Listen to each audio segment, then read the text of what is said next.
Actor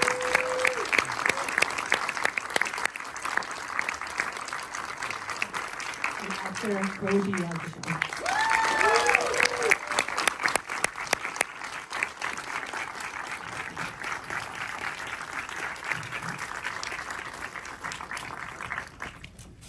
The two of us, we are referred to as the talent.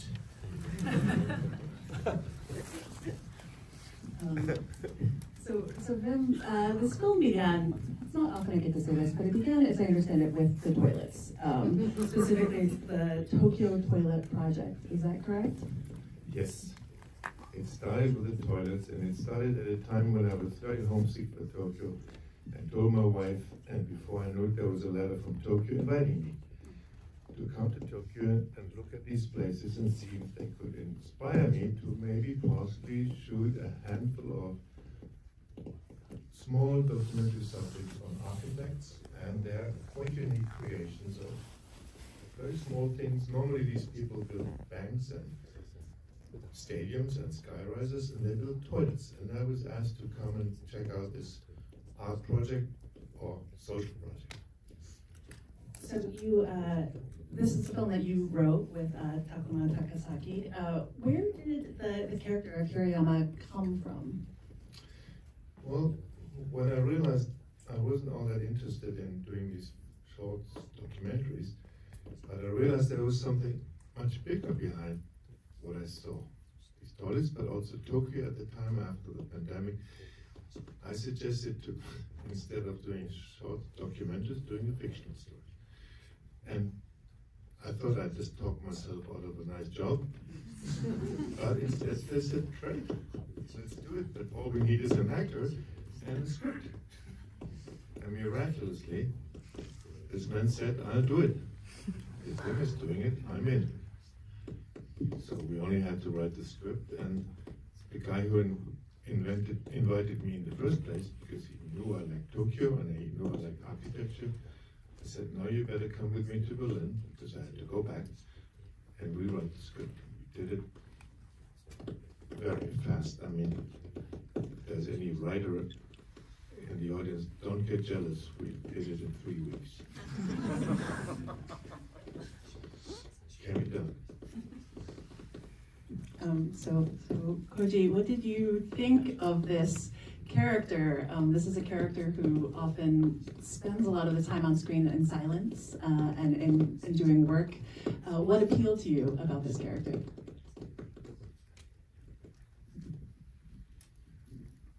Well, まずはセリフが少ないのは大好きでしたね。Well, the first thing is, I really loved that there weren't a lot of lines. Me too. まあ何よりもやっぱりビー・ベンダースという監督との作品に参加できるということがまずとても喜びでした。それとやっぱりこの東京トイレットプロジェクトというこのプロジェクト素晴らしいプロジェクトだったので、なんとかそれの力になれればなと思いました。皆さんも東京の渋谷に来たらこの17個とても素晴らしい美しいトイレがありますので用を足してください。So first off, it was such an appealing thing to get to work with Vim here. Working with him was such a joy, and the Tokyo Toilet Project is really such a wonderful project, and I found that I really wanted to contribute as much as I could and do my best. And so for all of you who just saw the film here, I hope you visit Shibuya and go to these 17 toilets and please relieve yourself. Well, you do have to drink a lot of green tea first.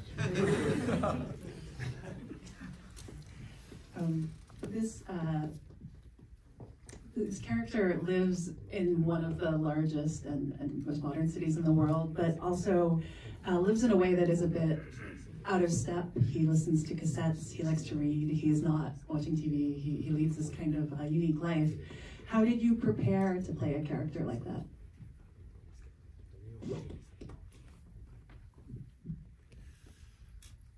そうですね。まずは実際のトイレの清掃員のプロの人に、2日間ぐらいトイレの清掃のトレーニングをやりました。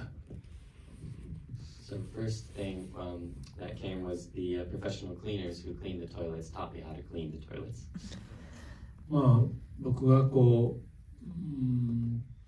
目指したものはビム・ベンダースという監督が実際の清掃員の男をスカウトして、劇映画を作った、そういうふうに世界の観客の人に見てもらえると嬉しいなと思いました。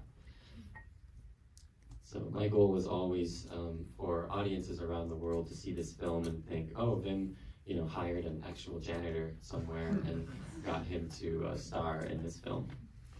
あとはもうビン・ベンダース監督の言う通りにやりました。And then the rest of it was I just did what I was told by Vim here.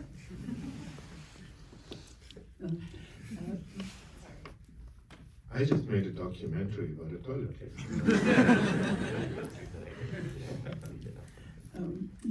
Vim, we often speak about routine as though it's something you get trapped in, that you have to break free from. But this film felt to me very much like a celebration of the pleasures of routine, not just of work, but of going back to the same place for dinner, getting the coffee from the vending machine. And I was curious about if that was one of your aims in making the film and what your relationship to routine is. When we sat down to write the script, Takuma and I, we realized this man was necessarily going to have quite an elaborate routine. So it was always the same every day. So initially we sat down basically with the idea that somehow this is going to be Groundhog Day. But then again, if the man really does his job well, and if he's dedicated, and if he's the kind of character we envision, routine for him is not a negative thing. It does give him structure, but it also gives him a lot of liberty to do all sorts of things in between, and to fill the routine with the spirit of doing it. Like every great actor, an actor does everything as if it was the first time.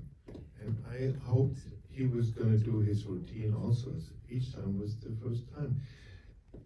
And in the end, when we started filming with Koji, I realized he had understood that, and the routine became, it's a similar word, almost like a ritual, and it became something unique, and the idea to do it as good as he could transcended the idea of the routine anyway. A routine, you're not in it.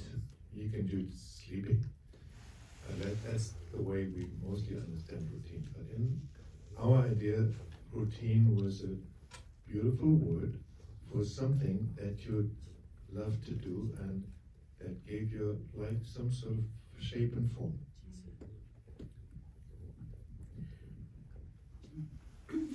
Koji, we see some glimpses into Hirayama's backstory, his history, particularly when his niece arrives and we see his sister. But I was wondering how much Vim gave you in terms of a larger history to pull from as you're playing this character that we don't get to see, but that you're able to use.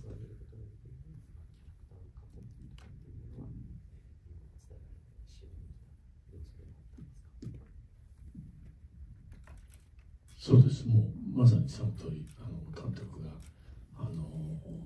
平山のこれまでの人生のことを書いたメモが脚本とは別にありましたので、それをもとに平山という男を演じました。Yeah, that's exactly right. Vim shared a memo with me about Hirayama's past separate from the script, and that's what I was able to use in my acting as well. I thought I could keep it a secret.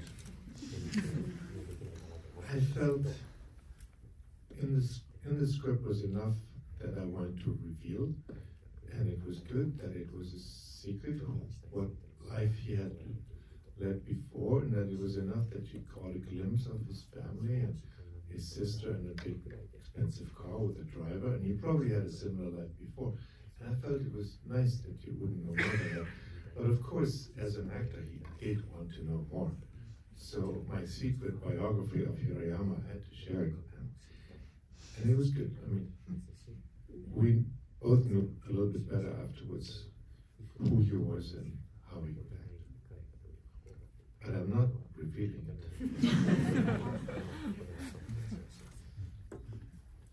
Vim, your career as a filmmaker has brought you to many different countries where you've made films. And I'm wondering about what your process is when you are working in a different culture. Are there a lot of ongoing conversations with your casting crew as you're making the film to make sure you feel like you're getting things accurate? Well, I made movies here in America, and I lived long enough for me to feel I could handle it without asking. But in the end, even then, I realized it was basically movies by a European or a German romantic made in America. Paris, Texas is not an American movie. It's a movie made by a German in America. And I was a little bit afraid with this film because I've spent a lot of time in Japan. I like Japanese culture very much, but still I needed to be very much informed. And that's why it was great to have a co-writer for the script. And every now and then I did ask him, am I imposing myself here? Like, for instance, the music that he's listening to. We wrote those songs into the script because for me that was part of the storytelling process, the music he's listening to. And then after the first 2 or 3 scenes where I said, we're going to put the animals, we're going to put Lou Reed there. And then I did ask Takuma, can I do this? Am I not imposing my taste on a Japanese character? And he said, well, these are Hirayama's cassettes from when he was young, from the 70s. And I swear to God, he listened to exactly the same stuff that every American, every European young man listened to at that time. He did listen to the Velvet Underground and Patti Smith and the Rolling Stones, so don't you worry. And that was a big deal.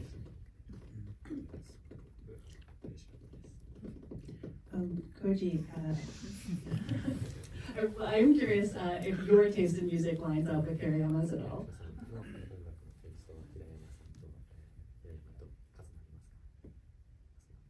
So please don't say that you normally listen to Wagner.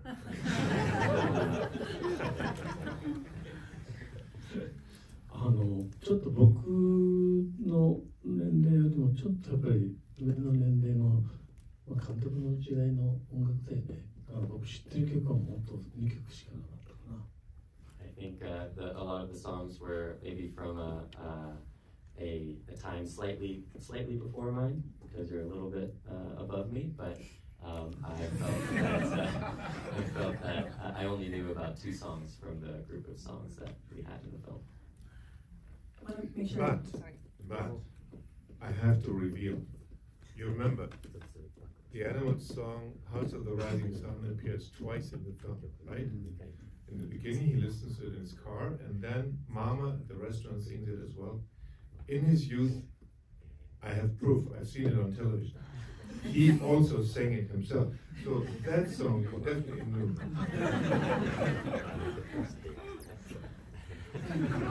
We have a little bit of time for audience Q&A, so maybe we can do like 1 or 2 questions if someone has a question. Please. I'm curious how long your filming period was, please. Sorry, could you say it again? How long the filming period took. It took an eternity. We shot for 16 days, 1/6. And I dare you to find a movie that was shot faster. Another question, please. I have a question for Yakusho-san. I'm a big fan of yours. I watched Shall We Dance and Cure so many times. And my question is, what was the most memorable experience when you were working on the set? And more importantly, which toilet is your favorite?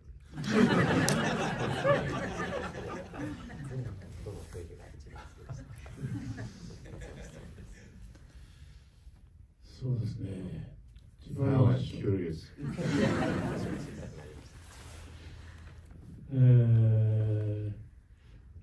督が抹茶ラテがをこよなく愛してるってことですね。驚いたのは。I think the most surprising thing working on set was that our director just loves the green tea lattes. 一番好きなトイレはやはりバーンさんという方が設計した透明のガラスのトイレ、ロックしてスモークがかかる、ロックしないと本当に大変なことになるトイレが大好きです。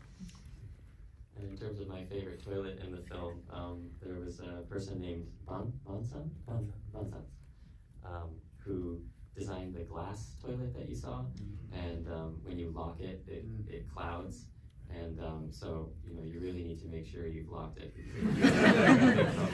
That was my favorite toilet. One more, please. I understand the soundtrack is a very important part of this storytelling. If we ask Koji-san to choose one song in Japanese, what would you choose? Would you like to hear the question?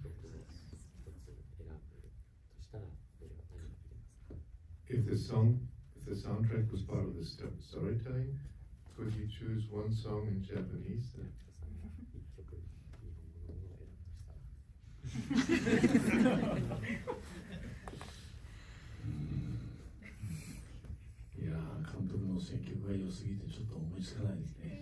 It's hard for me to follow Vim's lead because his selections are so good. It's hard to think of just one.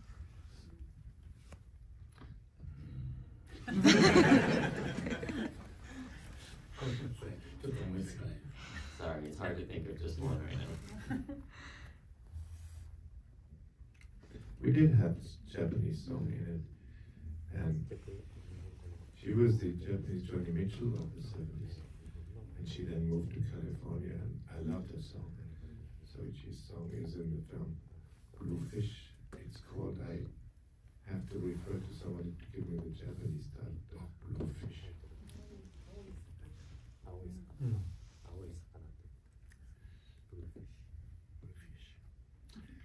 She actually came and sang when the film came out in Japan, or at the premiere, and she was marvelous. She was a really great California lady, and hadn't been in Japan for a long time. Kind of a legend. She has a beautiful album out. All right, can I get another round of applause?